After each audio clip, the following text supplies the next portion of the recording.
En vrai, est-ce que tu te poses pas la question comment mettre un SSD, donc le second, donc sur une PlayStation 5? Et ben en vrai, c'est pas très compliqué parce que beaucoup se posent la question est-ce que c'est méga compliqué? Alors déjà, il faut acheter le bon SSD. Déjà pour commencer, pour upgrade en tout cas le stockage de votre SSD. Alors il y a beaucoup de tutoriels sur internet qui peuvent vraiment vous aider. Et je pense que bon, en vrai, vous me connaissez, je suis dans l'high-tech depuis déjà un petit moment et j'aime bien un petit peu vous en parler. Et d'ailleurs, je vais vous donner un SSD qui peut vraiment être sympa pour la PlayStation 5 et qui est optimisé pour la PlayStation 5.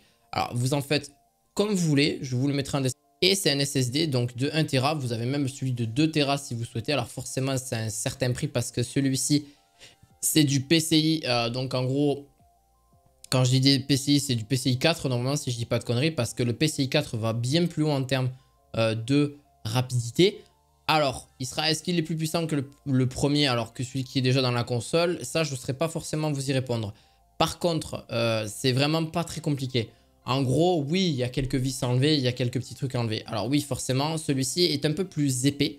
C'est normal, ce qui permet justement un meilleur dissipateur. En fait, c'est un dissipateur de chaleur. Alors, c'est assez léger. Vous avez donc, il peut contenir d'ailleurs avec celui de 2 Tera, je parle, il peut contenir jusqu'à environ 50 jeux.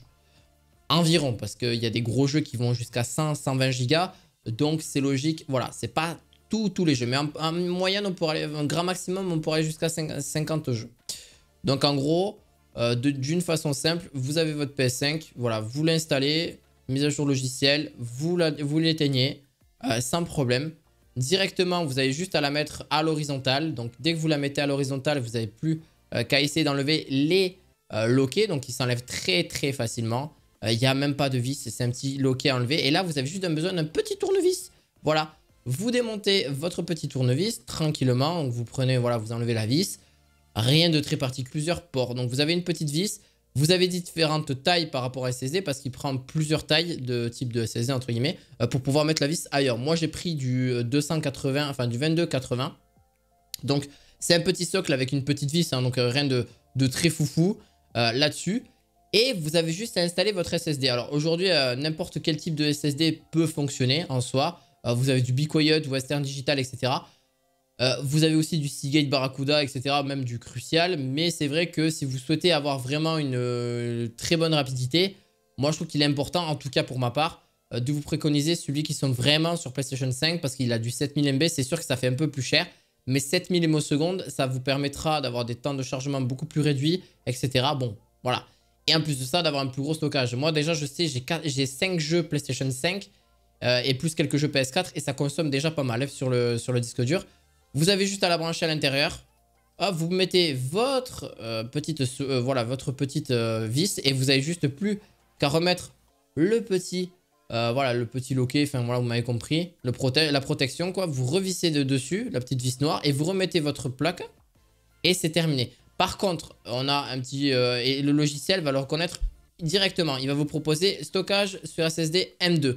Donc, si vous formatez votre SSD, toutes ces données seront supprimées. C'est le SSD M2 de deuxième génération, celui que vous venez d'installer. Donc, la console va le reconnaître vu que normalement, votre console est à jour. Parce que je vous rappelle que la PlayStation 5 avant n'était pas forcément compatible. Enfin, les premières mises à jour n'étaient pas débloquées pour...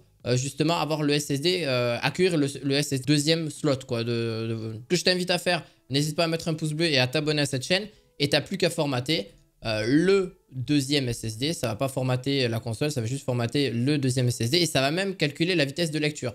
Donc voilà, là vous avez reconnu votre propre jeu et vous pouvez installer donc en fonction du jeu celui que vous dans quel SSD vous le souhaitez. Et puis c'est parti, il n'y a rien de particulier et vous n'avez plus qu'à jouer et voilà, vous avez du stockage en plus. Tout simplement. Et puis en plus de ça, c'est bien plus léger et c'est bien plus petit. C'est ça qui est bien avec ces SSD là. Je vous mettrai le lien en description. Petit pouce bleu, petit abonnement et on se dit à la fois prochaine pour d'autres vidéos. Peut-être des tutos, ça peut être sympa de temps en temps. Ça fait plaisir et je vous dis à la fois prochaine. Ciao ciao.